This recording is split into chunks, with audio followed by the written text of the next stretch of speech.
Here is a list of things that I find fabulous. Shout out to Kosi. She is the creator that I saw do this. And then I asked Eli Rollo to do it, and she was like, yeah. And like the next day she did it. You know, she works double time, okay? She talks in double time, she works in double time. Love that for her. But here's my list, and I have 10 things, so I'm going to do part one and part two. This is part one. Whew, breathe, bitch. Number one, people who only wear gold jewelry. I do think Kusi said something about it, but I want to expand and I want to say people that only wear gold jewelry. Bonus points for being black. Gold on black skin is unfuckwittable. Bonus points for being non-black and caring enough to find out what jewelry fits your undertones. And if it is just happens to be gold, committing and sticking to that. I want to be that person. Almost this whole list. Almost this whole list it's just things that I'm doing or things that I wish I was doing, and I want to be that person. Okay, I'm gonna work on that gold collection, but gold ain't cheap. Gold ain't cheap, child. Number two, being well traveled. Being well traveled is always going to be tea. It's always going to eat. It's always going to wear well on you to value different cultures and value the things that you learn through traveling and going to different places. It eats. And I love when people take the things that they've gotten from different places with them in life. The shirt that you wear, your favorite shirt that you got at a shop in Brazil. This little cup that you drink out of that you stole from a restaurant in New York City. This beautiful vase in your apartment that you got in Cote d'Ivoire. Like, I don't know, but it eats. I live for people who are passport stamped up. Yes, you can travel domestically, but the babies that get out, like they really get there. Love that for you. I want to have more passport stamps myself. I've only been to like Mexico, child. Number three, having an apartment that looks like your culture, having an apartment that looks like you in general, having an apartment that is fire and specific and intentional. It's not a just off of a Pinterest board apartment. It's not just a Chris Brown ass apartment. It's not just a I don't fucking know what's another popular apartment, a beige ass apartment. Like, we know that there are certain models for how you're supposed to do your apartment. No, I love when I walk into a house that is black and it looks and it feels black. As much as I love my girly pop things, as much as I love my animation and that's just a part of me. I'm a Hello Kitty girl. It speaks to who I am. You walk in here, you know a black woman lives in this apartment, and I love that for me. And I love when people are intentional about curating their space. I love a fire ass apartment that speaks to your individuality. Number four, statement nails. Fire ass statement nails. Always gonna eat. That's always gonna be tea. That is always going to be fabulous. I love when the girls take their nails very serious. I have always been a nail girly. I've always been a nail girly. And then I went on to become a licensed nail tech and I worked as a nail tech for 7 years. Though I did fall out of love with the business aspect, I'll never fall out of love with nails.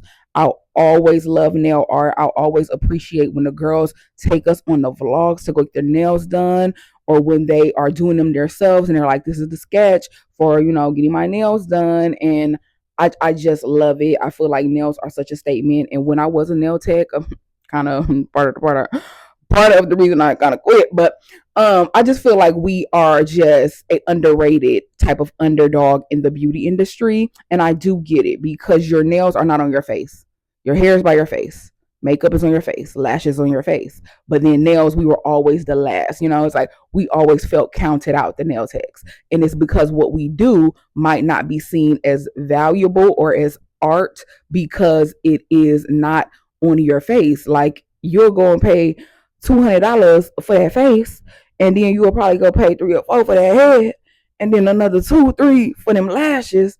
But then you're gonna pop on like a $20 kiss press on. You know what I'm saying? It's a specific type of girl that sees the value in a nail tech as a nail artist and just sees the value in the craftsmanship that is learning nails, especially acrylic work. No shade to the gel X girlies. No shade. I offered that when I was doing nails too. but the acrylic work, the master class that is mastering acrylic and good retention on top of being an artist, stop it. I'm gonna always go up for the girls that go up for girls like me, because even though I'm not working as a nail tech, I'm a nail tech baby to my core. Okay, next, being well read. Being well read is so fabulous. Having a library is so fabulous. And I just started my book club in 2025, late 2025. It has charged me. I'm so happy that I started my book club, not only for the community aspect, but for what I've got out of reading, excuse me. What I will say for my personal self through starting my book club, I really latched on to audiobooks. Like, it was so much faster. I was a ripping and a running and a moving and a shaking. But I really want to get a Kindle, and I really want to start buying all my books physical so that I can really help my literacy and just help my comprehension and everything else that you get out of working through the text in your hand. I haven't really done a lot of that since starting my book club, just out of being busy and how convenient it is to listen. But I love a well read diva. I love to see a diva with a physical book. I don't know. I love it. It's very fabulous. And last one for this part, because I did have so many, I have to do a part two. Paying for your convenience. TikTok taught me this. TikTok taught me this, and it took a long time for me to learn this because I'm in my 30s. But seeing different women who are not necessarily famous, they're not necessarily, holding high ranking positions at their job. They might be around the way girls just like me, seeing the value in paying for their convenience for the sake of their mental health and not stressing themselves over things that may be out of their control, or things that they maybe wish somebody would have showed up for them, or they maybe wish they had the community for somebody to show up for them and they don't. A big one for me is moving. I've moved at least 3 times in the past couple years, and every single time I hire movers. I do pack my own boxes because I actually quite enjoy that. I'm a very organized girly, and I actually like the shedding of things that I don't need throughout that process. But the actual moving, I hire movers.